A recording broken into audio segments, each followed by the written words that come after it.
الحمد لله رب العالمين الحمد لله رب العالمين والعاقبة للمتقين والصلاة والسلام على سيد الأنبياء والمرسلين أما بعد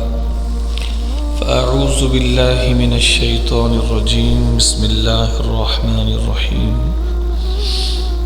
قال الله تبارك وتعالى في كلامه المجيد والفرقان الحميد أعوذ بالله من الشيطان الرجيم بسم الله الرحمن الرحيم إن مثل عيسى عند الله كمثل آدم خلقه من تراب ثم قال له كن فيكون الحق من ربك فلا تكن من الممترين فمن حاجك فيه من بعد ما جاءك من العلم فقل تعالوا ندع أبناءنا وأبناءكم ونساءنا ونساءكم وأنفسنا وأنفسكم ثم نبتهل فنجعل لعنة الله على الكاذبين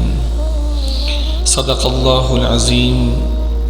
وبلغنا رسوله النبي الكريم الأمين وصدق رسوله النبي الكريم الأمين الحنين المكين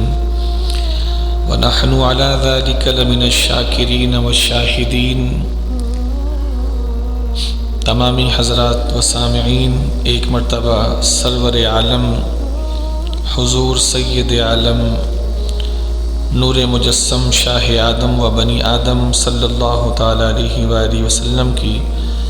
ذات بابرکات پر عقیدت و محبت سے ایک مرتبہ درود پاک کا نذرانہ پیش فرما لیں. اللہم صلی علی سیدنا نبینا و مولانا محمد وعلی آل سیدنا و نبینا و مولانا محمد کما تحب و ترضى له صلاة و سلاما علیک یا سیدی یا سیدی یا سیدی یا مکی یا مدنی یا قرشی یا ہاشمی یا مطلبی یا رسول اللہ صلی اللہ تعالیٰ علیہ وآلہ وسلم. اللہ جل مجدہ و جل شانہ و اعظم شانہ و اتم برہانہ کی بارگاہ عالی میں نبی کریم علیہ السلام کے واسطہ جلیلہ سے یہ عرض و دعا ہے کہ اللہ رب العزت ہم تمام کو مزید توجہ، انتہائی ذوق و شوق اور نہایت ادب اور احترام کے ساتھ اپنے پیارے حبیب علیہ السلام کا اور اپنے محبوبوں کا ذکر خیر کرنے، سننے، سمجھنے، اس کی تعلیمات پر عمل کرنے اور دوسروں کو بھی بتانے اور سمجھانے کی توفیق رفیق عطا فرمائے. اللہ جل مجدہ نبی محترم علیہ السلام کے صدقے و طفیل ہم تمام کو ہر قسم کی خطا، کوتاہی، بھول چوک اور سہو و نسیان سے بھی محفوظ اور مأمون رکھے. آمین بجاہ النبی الامین صلی اللہ علیہ وسلم. ایک مرتبہ مزید بآواز بلند درود پاک پڑھ لیجیے. اللہم صلی علی سیدنا نبینا و مولانا محمد وعلی آل سیدنا و نبینا و مولانا محمد کما تحب و ترضى له صلاة و سلاما علیک یا سیدی یا سیدی یا سیدی یا مکی یا مدنی یا قرشی یا ہاشمی یا مطلب یا رسول اللہ صلی اللہ علیہ وسلم. آج کے اس انتہائی بابرکت دن میں کہ آج رجب المرجب کی 14 تاریخ ہے اور جمعے کا بابرکت دن ہے، اس انتہائی بابرکت دن میں ہم اللہ کی توفیق سے ایک انتہائی عظیم ترین عبادت اور ایک انتہائی بابرکت عمل کرنے کی طرف اللہ کی توفیق سے گامزن ہیں، اور وہ بابرکت کام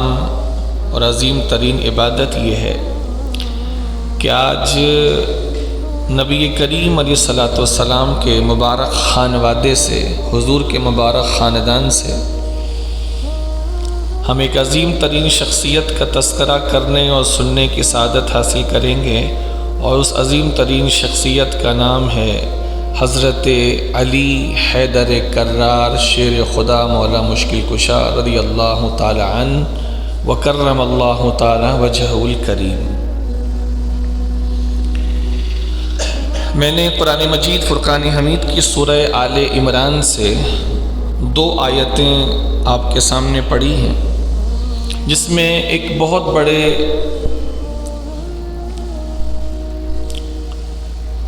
مباحثے کا اور بہت بڑی حقیقت کا بیان کیا جا رہا ہے، اور اسی کے ضمن میں حضرت علی شیر خدا رضی اللہ تعالیٰ عنہ کی شان بھی واضح ہو رہی ہے۔ کچھ اس آیت کریمہ کے حوالے سے کہ علی شیر خدا رضی اللہ تعالیٰ عنہ کی شخصیت اس آیت کریمہ سے کیسے اجاگر ہو رہی ہے، اور پھر اس آیت کریمہ کے تحت مزید جو نکات ہیں، ان کے بعد کچھ احادیث طیبہ جن میں اللہ کے نبی علیہ الصلوۃ والسلام نے بلا واسطہ حضرت علی شیر خدا رضی اللہ تعالیٰ عنہ کی بالتخصیص و بالتعیین شان بیان فرمائی ہے، تاکہ اہل محبت کو حضرت علی شیر خدا رضی اللہ تعالیٰ عنہ سے محبت کرنے میں مزید ترغیب ملے، اور جو اہل باطل ہیں نعوذ باللہ جن کے دلوں میں حضرت علی شیر خدا رضی اللہ تعالیٰ عنہ سے نفرت و بغض ہے، یا تو ان کو ہدایت ملے، اور اگر یہ اللہ کی طرف سے اللہ کا یہ ارادہ نہیں ہے تو پھر ان کے شامت اعمال میں اور ان کی خرابیوں میں مزید اضافہ ہو۔ تو آپ سے یہ گزارش کروں گا کہ انتہائی توجہ کے ساتھ محض قرآن و حدیث سے اس کی پوری تعظیم کرتے ہوئے حضرت علی شیر خدا رضی اللہ تعالیٰ عنہ کے تعلق سے جو کچھ ارشاد ہوا قرآن و حدیث میں وہ سماعت فرمانے کی سعادت حاصل کریں۔ اس آیت کریمہ کا شان نزول یہ ہے کہ نجران کے جو عیسائی تھے ان سے اللہ کے نبی علیہ الصلوۃ والسلام کی ایک مناظرانہ گفتگو چل رہی تھی، اور وہ اس بات کو ثابت کرنے کی کوشش کر رہے تھے عیسائی کہ حضرت عیسیٰ علیہ السلام اللہ کے بیٹے ہیں، اور حضرت عیسیٰ علیہ نبینا علیہ الصلوۃ والسلام کی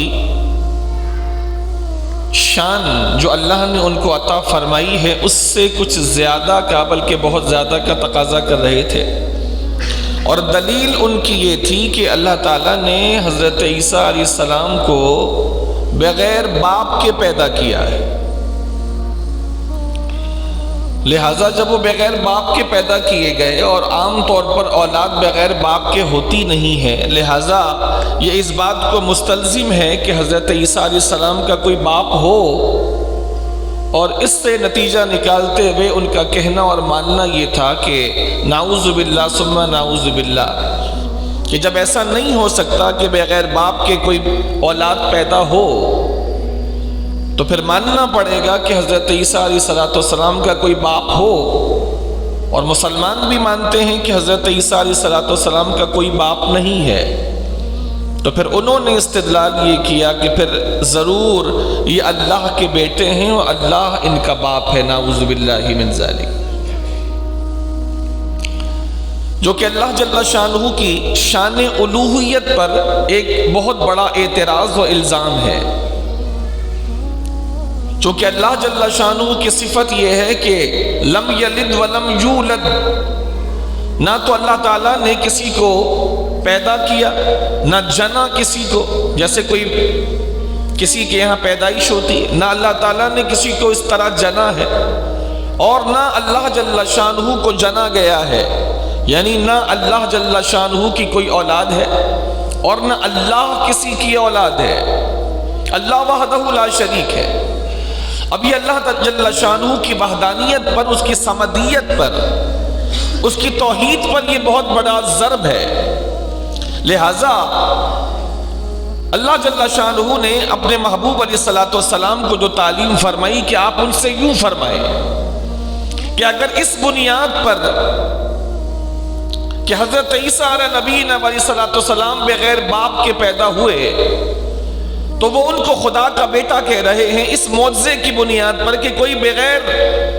باپ کے پیدا کیسے ہو سکتا ہے؟ اور آپ مسلمان کہتے ہیں کہ حضرت عیسیٰ کا کوئی باپ نہیں ہے، حالانکہ اصول یہ ہے کہ کوئی بغیر باپ کے پیدا نہیں ہوتا۔ تو ان سے یہ کہیے کہ حضرت عیسیٰ تو صرف بغیر باپ کے پیدا کیے گئے ہیں اللہ جل شانہ کی خاص حکمت اور اس کے ارادے سے، جس کی بنا پر تم نے ان کو اللہ کا بیٹا کہنا شروع کر دیا۔ تم سوچو کہ حضرت عیسیٰ تو بغیر باپ کے صرف پیدا کیے گئے، اور حضرت آدم کا حال یہ ہے کہ ہم نے یعنی خدا نے حضرت آدم کو بغیر ماں اور بغیر باپ یعنی دونوں کے بغیر پیدا کیا ہے۔ تو جو خدا آدم علیہ السلام کو ماں باپ کے بغیر پیدا کر سکتا ہے، وہ حضرت عیسیٰ کو صرف باپ کے بغیر پیدا کیوں نہیں کر سکتا؟ اور آدم علیہ نبینا علیہ الصلوۃ والسلام کو اللہ تعالیٰ نے اپنی قدرت کے تحت مٹی سے پیدا کیا ہے، مٹی سے چلتا پھرتا انسان اللہ نے بنایا ہے۔ وہ اتنا قادر مطلق ہے، جو مٹی بے جان ہے، اس بے جان مٹی سے اس قادر مطلق نے چلتا پھرتا بولتا سنتا سمجھتا سمجھاتا کھاتا پیتا انسان پیدا کیا، جس کو آدم کہا گیا، اور جس سے آدمیت چلی، ذریت آدم چلی، پھر پوری نسل انسانی چلی، اور قیامت تک جو پیدا ہوتا رہے گا اولاد آدم کہلاتا رہے گا۔ تو جو خدا آدم کو بغیر ماں باپ کے پیدا کر سکتا ہے اور اس نے کیا ہے، اور عیسائیوں تم بھی اعتراف کرتے ہو کہ اللہ تعالیٰ نے حضرت آدم کو بغیر ماں اور بغیر باپ کے پیدا کیا اپنی قدرت سے، تو پھر کیوں نہیں مانتے کہ جو خدا آدم کو بغیر ماں باپ کے پیدا کر سکتا ہے وہی خدا حضرت عیسیٰ کو بغیر باپ کے بھی پیدا کر سکتا ہے؟ لیکن ایک بات اچھی طرح سمجھ لیجئے، جن کی آنکھوں پر تعصب کی اینک لگی ہو، آواز تھوڑی کم کر دیجئے، آواز میرے خیال سے ٹکرا رہی ہے،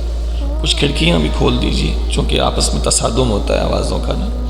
درود شریف پڑھ لیجئے، اللہم صلی علی سیدنا و نبی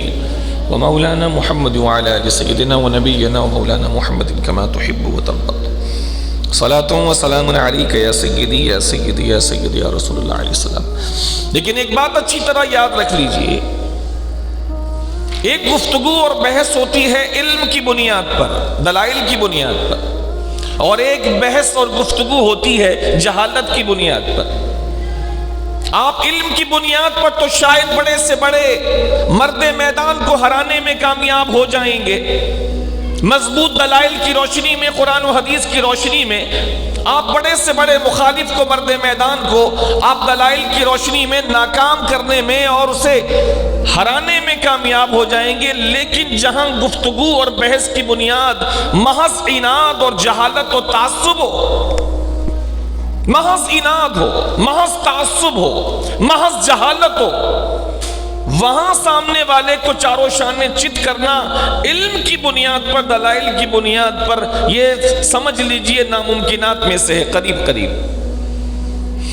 اتنی واضح گفتگو کے بعد باقی کیا رہ گیا تھا؟ اللہ اور رسول کی طرف سے اس حجت کے قائم کرنے کے بعد باقی کیا رہ گیا؟ اگر ان کے پاس یہ دلیل تھی جو کہ بوگس دلیل تھی ان کی، عیسائیوں کی، کہ ہم حضرت عیسیٰ کو اللہ کا بیٹا اس لیے کہتے ہیں کہ کوئی بچہ بغیر باپ کے نہیں ہوتا، اور حضرت عیسیٰ کو مسلمان بھی مانتے ہیں کہ ان کا کوئی باپ نہیں، اور یہ بھی بات ہے کہ کوئی بچہ بغیر باپ کے ہوتا نہیں، لہذا ماننا پڑے گا کہ حضرت عیسیٰ کا بھی کوئی باپ ہے۔ اور اس بنیاد پر انہوں نے کہا کہ چونکہ اللہ نے ان کو اپنی طرف منسوب کیا ہے اور آپ کے قرآن میں بھی ان کو کلمت اللہ اور روح اللہ کہا گیا ہے، لہٰذا اس بنیاد پر عیسائیوں نے کہا کہ حضرت عیسیٰ ابن اللہ ہیں، اللہ کے بیٹے ہیں، جس کا واضح رد اللہ نے قرآن میں اور اپنے نبی کو تعلیم فرما کر حدیث کے ذریعے سے ان لوگوں کا رد کیا، کہا کہ اس کو ایسے ہی سمجھو جیسے حضرت آدم کو سمجھتے ہو، حضرت عیسیٰ کے مسئلے کو حضرت آدم کے مسئلے پر رکھ کے سمجھو، اور تمہارے سامنے جو کچھ ہے وہ حضرت آدم کے مقابلے میں بہت کم درجے کا ہے۔ تمہارے یہاں تو صرف اتنا ہے جس کی بنیاد پر تم دلیل قائم کرنا چاہتے ہو، تمہارے یہاں صرف اتنا ہے کہ حضرت عیسیٰ کے والد نہیں ہے، ماں تو ہے، حضرت مریم ان کی والدہ تو ہیں، صرف باپ کے نہ ہونے کی بنیاد پر تم توحید سے ہٹ گئے اور ایک بوکس دلیل قائم کرنے لگے، حالانکہ اس سے اونچے درجے پر ہم نے آدم کو پیدا کیا۔ اس کو تو سمجھو کہ ہم نے تو آدم کو بغیر ماں اور بغیر باپ کے پیدا کیا، کہ یہاں حضرت عیسیٰ کی ماں تو ہے صرف باپ نہیں، اور ہم نے اپنی قدرت کاملہ سے آدم کو ایسے پیدا کیا، نہ ماں کی ضرورت پڑی نہ باپ کی ضرورت پڑی، ہم نے محض مٹی میں اپنا ارادہ کرنے کے بعد چلتا پھرتا بولتا سنتا آدم پیدا کر دیا۔ تو جو خدا آدم کو بغیر ماں باپ کے پیدا کر سکتا ہے، اور تم بھی مانتے ہو، وہی خدا حضرت عیسیٰ کو بھی بغیر باپ کے پیدا کرنے والا ہے۔ اب بتائیے اس میں کوئی بات رہ گئی تھی سمجھ میں آنے والی؟ اٹس کوائٹ کلیئر، بالکل واضح، لیکن حجت کا کیا کہیں؟ جس گفتگو کی بنیاد دلیل پر نہ ہو اور جہالت پر ہو، اس گفتگو میں دلیل کیا کام کرے گی؟ دلیل ہو اللہ کی طرف سے، برہان ہو اللہ کی طرف سے،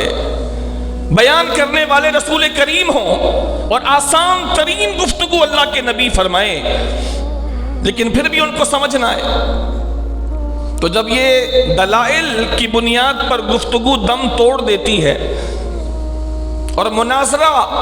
کی بساط لپیٹ دی جاتی ہے، تو پھر وہاں پر ایک دوسری کیفیت پیدا ہوتی ہے جس کو مباہلہ کہتے ہیں۔ مباہلہ کہ فریق میں سے دونوں اپنے حق ہونے پر قسم کھائیں کہ ہم خدا کی قسم کھاتے ہیں کہ ہم حق پر ہیں، اور سامنے والا باطل ہے، اور پھر سامنے والے کے لیے بد دعا کریں، سامنے والے کے لیے بد دعا کریں کہ تو جانتا ہے میرے مالک کہ ہم حق پر ہیں اور میرا مخالف باطل پر ہے، تو اس باطل کو تباہ و برباد و فنا کر دے۔ یہ دونوں طرف سے یہ کام ہوتا ہے۔ لہذا اللہ جل شانہ نے اس واضح ترین دلیل دینے کے بعد اپنے نبی سے فرمایا، اے حبیب، اگر یہ لوگ اتنی صاف بات بھی سمجھ نہ پائیں اور ابھی بھی اپنی ضد پر قائم رہیں، تو پھر ان کو کہو کہ آؤ اب مناظرہ ختم کرو،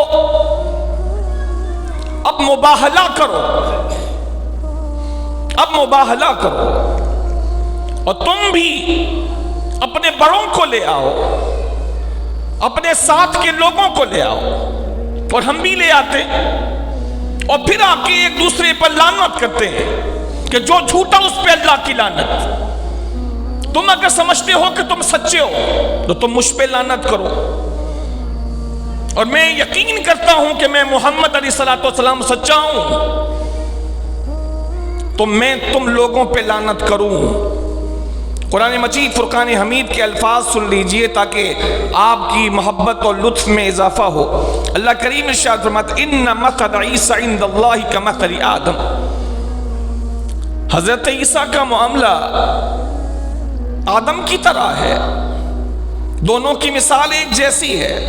دونوں کو اللہ تعالیٰ نے اپنی قدرت کاملہ سے پیدا فرمایا، ایک کو صرف باپ کے بغیر اور ایک کو ماں اور باپ دونوں کے بغیر۔ خلقہ من تراب،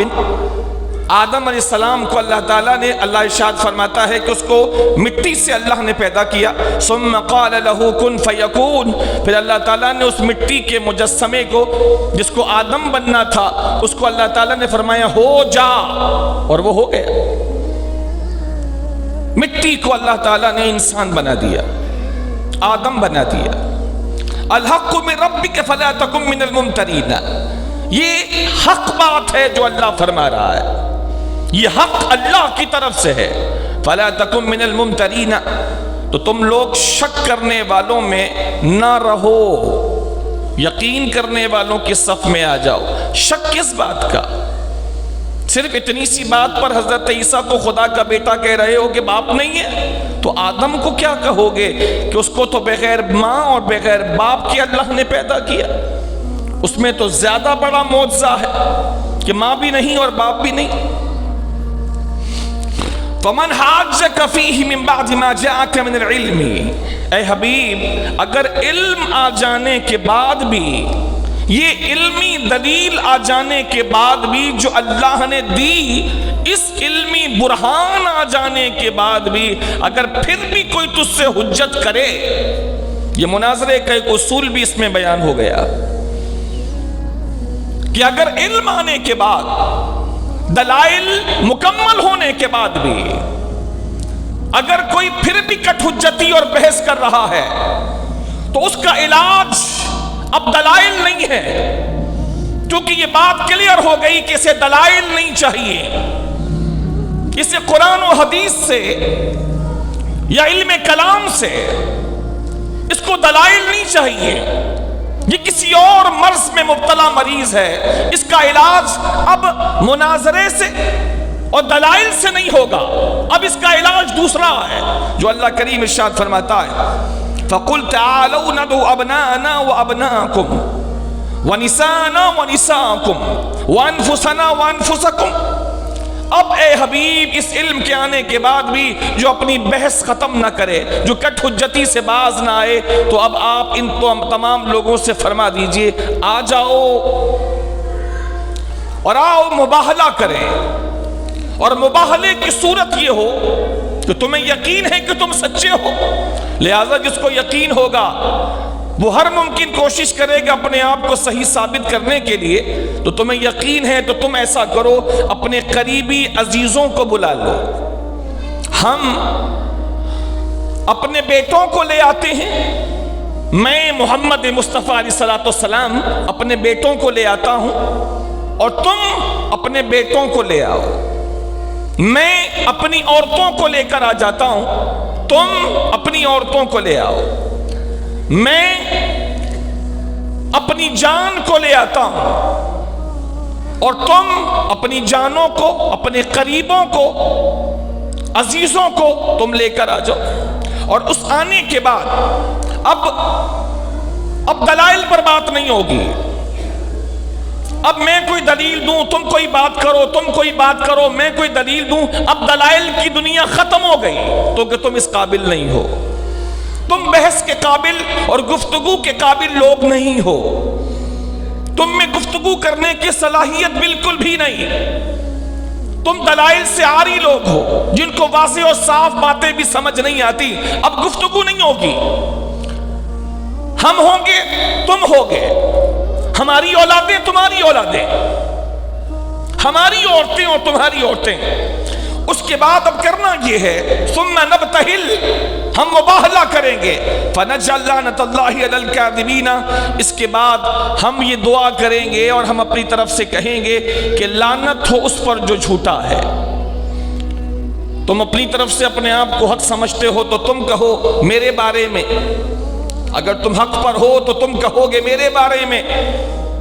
کہ جھوٹوں پہ اللہ کی لعنت ہو، اور میں یقین کرتا ہوں کہ میں سچا ہوں اور تم جھوٹے ہو، اور تو میں لعنت کروں گا تم پر کہ تم پر اللہ جل شانہ کی لعنت برسے۔ یہ آیت مباہلہ ہے، ایک عظیم ترین ایونٹ ہے، ایک بہت خاص موقع ہے جس میں حق اور باطل کا امتیاز ہونا ہے، مباہلہ ہے، ایک دوسرے پہ لعنت کرنی ہے، اور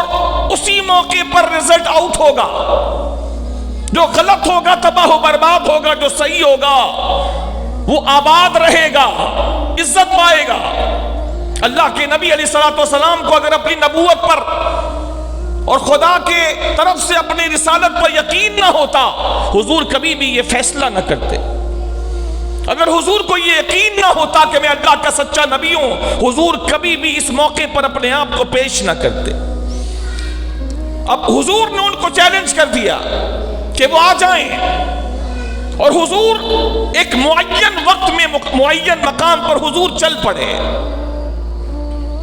جب حضور چلے ہیں تو کس شان سے چلے ہیں، اس مبارک آیت کریمہ میں نبی کی شان، اہل بیت کی شان، اہل بیت کے ایک ایک فرد کی شان واضح ہوتی ہے۔ اس نازک ترین موقع پر جب اللہ کے نبی علیہ السلام دین اسلام کی حقانیت کو کھلی آنکھوں سے دیکھنے کے لیے اور دکھانے کے لیے چلے ہیں، تو میرے نبی کی شان جاننے کی یہ تھی، سب سے آگے حضور تھے، سب سے آگے حضور تھے، اور سب سے پیچھے حضرت علی شیر خدا تھے، درمیان میں اللہ کے نبی اور حضرت علی شیر خدا کے درمیان میں بی بی سیدہ طیبہ طاہرہ سیدۃ نساء العالمین حضرت فاطمہ الزہرا تھی رضی اللہ تعالی عنہا وارضاها عنا۔ اور میرے نبی علیہ السلام کی مبارک چادر میں، اور ایک روایت کے مطابق دونوں ہاتھوں میں، ایک طرف امام حسن تھے اور ایک طرف امام حسین تھے۔ یہ 5 نفوس قدسیہ، کائنات کی عظیم ترین شخصیات، خاندان نبوت کے انتہائی روشن سورج، سب سے آگے نبی محترم اور پیچھے حضرت علی شیر خدا، اور دونوں کے درمیان میں بی بی سیدہ فاطمہ الزہرا رضی اللہ تعالیٰ عنہ، اور حضور کے دونوں ہاتھوں میں ایک طرف امام حسن نواسے اور ایک طرف امام حسین نواسے رسول۔ حضور آ گئے۔ حق اس طرح سر چڑھ کے بولتا ہے، الحق یعلو ولا یعلی علیہ، حق ہمیشہ سر بلند رہتا ہے، حق پر کوئی بھی غالب نہیں آ سکتا۔ حضور ان 5 نفوس کے ساتھ ان تمام عیسائیوں کے مقابلے کے لیے ایک تاریخ رقم کرنے کے لیے تشریف لے آئے۔ بہت منت سماجت کر کے عیسائیوں نے اپنے لوگوں کو تیار کیا کہ چلیں، کسی طرح چلیں، کوئی تو چلے۔ بہت بڑی بات ہو گئی ہے کہ محمد نے علیہ السلام، انہوں نے چیلنج کر دیا ہے پوری عیسائیت کو کہ دلائل تم مانتے نہیں، اب مباہلے پر آؤ۔ تم اپنے آپ کو سچ سمجھتے ہو، حق سمجھتے ہو، تم ہم پہ لعنت کرو اور ہم تم پہ لعنت کریں، اور آؤ آ کے خدا کی بارگاہ میں ایک دوسرے پر اپنے حق ہونے کے اعلان کے بعد ایک دوسرے پر اللہ کی طرف سے لعنت بھیجیں۔ بڑی مشکلوں سے کچھ لوگ عیسائیوں کے بڑے تیار ہوئے، بڑی مشکلوں سے، اور بڑی مشکلوں سے تیار ہونے کے بعد جب ان کا بڑا، ان کا پادری، جب ان کے ساتھ لوگوں کی ایک بڑی تعداد کے ساتھ وہ لوگ آئے، تو آنے کے بعد جب انہوں نے اس انداز سے اللہ کے نبی کو تشریف لاتے ہوئے دیکھا، ادھر بڑی تعداد میں لوگ موجود ہیں اور سامنے سے صرف اللہ کے نبی اپنے علاوہ 4 افراد کو لے کر آ رہے ہیں، اپنی مبارک بیٹی، اپنے مبارک داماد، اپنے 2 مبارک نواسوں کو لے کر آ رہے ہیں۔ تو ان مبارک چہروں کو دیکھنے کے بعد ان کے بڑے پادری نے اپنے لوگوں سے کہا، خبردار خبردار، ان سے مباہلہ نہ کرنا،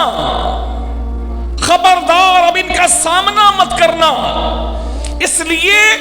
کہ میں آتے ہوئے ایسے چہرے دیکھ رہا ہوں کہ ان مبارک چہرے والوں نے اگر اللہ کی بارگاہ ہمیں یہ دعا کر دی کہ اے اللہ اس پہاڑ کو اپنی جگہ سے ہٹا دے، ان کی بات پوری نہیں ہوگی، اللہ تعالیٰ اس پہاڑ کو بھی جگہ سے ہٹا دے گا۔ عیسائیوں کے پادری کا یہ جملہ ہے کہ ان سے مقابلہ نہ کرنا، ان کے روشن چہرے دیکھو۔ ان روشن چہرے والوں کی شان میں یہ دیکھ رہا ہوں کہ اگر یہ خدا سے یہ دعا کر دے کہ پہاڑ کو جگہ سے ہٹا دے تو خدا ہٹا دے گا۔ اور راوی کہتے ہیں کہ خدا کی قسم، اگر وہ عیسائی پیچھے نہ ہٹتے، اگر وہ عیسائی اپنی پسپائی اور شکست قبول نہ کرتے اور اڑ جاتے اور اللہ کے نبی ان پر لعنت کر دیتے تو خدا کی قسم قیامت تک ایک عیسائی بھی باقی نہ رہتا۔